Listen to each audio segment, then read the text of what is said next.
పాకిస్తాన్ మరియు ఆఫ్ఘనిస్తాన్ ప్రపంచంలోని రెండు అతిపెద్ద ఇస్లామిక్ దేశాలు. వాటిని పోల్చి చూద్దాం. పాకిస్తాన్ వైశాల్యం 8,81,913 చదరపు కిలోమీటర్లు మరియు ఆఫ్ఘనిస్తాన్ వైశాల్యం 6,52,864 చదరపు కిలోమీటర్లు.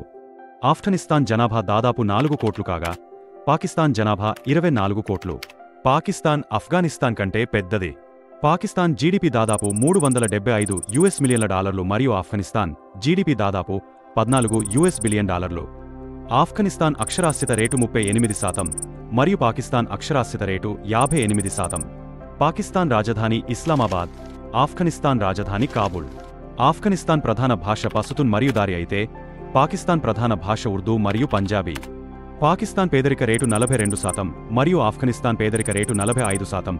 పాకిస్తాన్లో 40% మందికి ఇంటర్నెట్ అందుబాటులో ఉంది, అయితే ఆఫ్ఘనిస్తాన్లో కేవలం 18% మందికి మాత్రమే ఇంటర్నెట్ అందుబాటులో ఉంది. భారతదేశంతో రెండు దేశాల సంబంధాల గురించి మనం మాట్లాడుకుంటే, భారతదేశం మరియు ఆఫ్ఘనిస్తాన్ చారిత్రక సహకార మరియు స్నేహపూర్వక సంబంధాలను కలిగి ఉన్నాయి. భారతదేశం ఆఫ్ఘనిస్తాన్కు పాకశాలలు, ఆసుపత్రులు, వాటర్ డామ్, పార్లమెంట్ భవనం, రోడ్లు మొదలైన వాటిని నిర్మించడానికి ఆర్థిక సహాయం చేసింది. భారతదేశం మరియు పాకిస్తాన్ మధ్య సంబంధాలు ఎలా ఉన్నాయి? నాకు కామెంట్ బాక్స్లో చెప్పండి. జై హింద్.